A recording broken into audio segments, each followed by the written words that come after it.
ഏഷ്യയുടെ മേധാവിത്വത്തിലുള്ള ബ്രിക്സിലേക്ക് കൂടുതൽ രാജ്യങ്ങൾ അംഗത്വം തേടുന്നു. ഏറ്റവും ഒടുവിൽ ഇന്തോനേഷ്യയാണ് ഇപ്പോൾ ബ്രിക്സിൽ അംഗത്വം നേടിയിരിക്കുന്നത്. നിലവിൽ ഗ്രൂപ്പിന്റെ റൊട്ടേറ്റിംഗ് പ്രസിഡന്റ് സ്ഥാനം വഹിക്കുന്ന ബ്രസീലാണ് ഇന്തോനേഷ്യ ഔദ്യോഗികമായി ബ്രിക്സിൽ ചേർന്നതായി പ്രഖ്യാപിച്ചത്.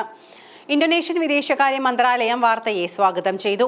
2025 ബ്രിക്സ് ഉച്ചകോടിക്ക് അധ്യക്ഷത വഹിക്കുന്നത് ബ്രസീലാണ്. ബ്രസീൽ, റഷ്യ, ഇന്ത്യ, ചൈന എന്നീ രാജ്യങ്ങൾ ചേർന്നാണ് 2009 ബ്രിക്സ് സ്ഥാപിച്ചത്. 2 വർഷത്തിന് ശേഷം ദക്ഷിണാഫ്രിക്കയും ചേർന്നു. പരസ്പര നിക്ഷേപത്തിനും തുടർന്നുള്ള സാമ്പത്തിക സ്ഥിരതയ്ക്കുമുള്ള ഒരു വേദിയായാണ് ഗ്രൂപ്പിനെ ആദ്യം വിഭാവനം ചെയ്തതെങ്കിലും പിന്നീട് അത് സുരക്ഷാ കാര്യങ്ങൾ ഉൾപ്പെടെ വിശാലമായ അജണ്ടയുള്ള ഒരു ഗ്രൂപ്പായി പരിണമിക്കുകയായിരുന്നു. ഇന്തോനേഷ്യയുടെ അംഗത്വം 2023 ബ്രിക്സ് നേതാക്കൾ അംഗീകരിച്ചിരുന്നു. എന്നാൽ കഴിഞ്ഞ വർഷം പുതിയ സർക്കാർ അധികാരത്തിലെത്തിയതോടെയാണ് 270 ദശലക്ഷം ജനസംഖ്യയുള്ള ഇന്തോനേഷ്യ ഗ്രൂപ്പിൽ ചേരാൻ തീരുമാനിച്ചത്. മറ്റ് വികസ്വര രാജ്യങ്ങളുമായുള്ള സഹകരണവും പങ്കാളിത്തവും വികസിപ്പിക്കുന്നതിനും വർദ്ധിപ്പിക്കുന്നതിനുമുള്ള മാർഗമായാണ് അംഗത്വത്തെ ഇന്തോനേഷ്യ വിശേഷിപ്പിച്ചത്.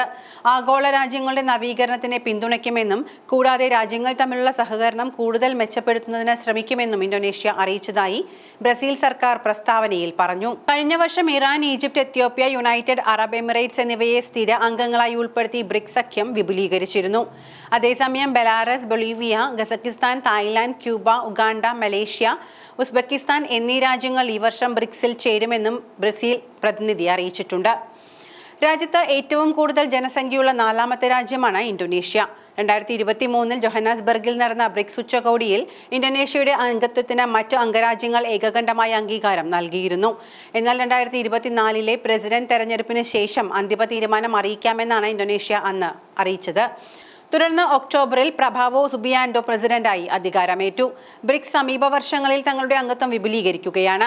ഇന്ത്യയെ സംബന്ധിച്ചിടത്തോളം ഇന്തോനേഷ്യയുടെ അംഗത്വം പ്രത്യേകിച്ചും പ്രധാനമാണ്. ബ്രിക്സിലെ ഒരു പ്രധാന അംഗമെന്ന നിലയിൽ ദക്ഷിണ തെക്ക് സഹകരണം പ്രോത്സാഹിപ്പിക്കുന്നതിനും വളർന്നുവരുന്ന സമ്പദ് വ്യവസ്ഥകൾക്കിടയിൽ രാഷ്ട്രീയവും സാമ്പത്തികവുമായ സഹകരണം വർദ്ധിപ്പിക്കുന്നതിനും പാശ്ചാത്യ ആധിപത്യമുള്ള ആഗോള സ്ഥാപനങ്ങളെ ആശ്രയിക്കുന്നത് കുറയ്ക്കുന്നതിനുമുള്ള ഗ്രൂപ്പിന്റെ ശ്രമങ്ങൾക്ക് ഇന്ത്യ നേതൃത്വം നൽകി. ആഗോള വ്യാപാരം, സുരക്ഷ, ഭൗമരാഷ്ട്രീയം എന്നിവയിൽ നിർണായക പങ്ക് വഹിക്കുന്ന പ്രദേശമായ തെക്കുകിഴക്കൻ ഏഷ്യയുമായി കൂടുതൽ ശക്തമായ ബന്ധം കെട്ടിപ്പടുക്കാനുള്ള ഇന്ത്യയുടെ കഴിവ് വർദ്ധിപ്പിക്കാൻ ഇന്തോനേഷ്യയുടെ കൂട്ടായ്മ സഹായകമാകുന്നു.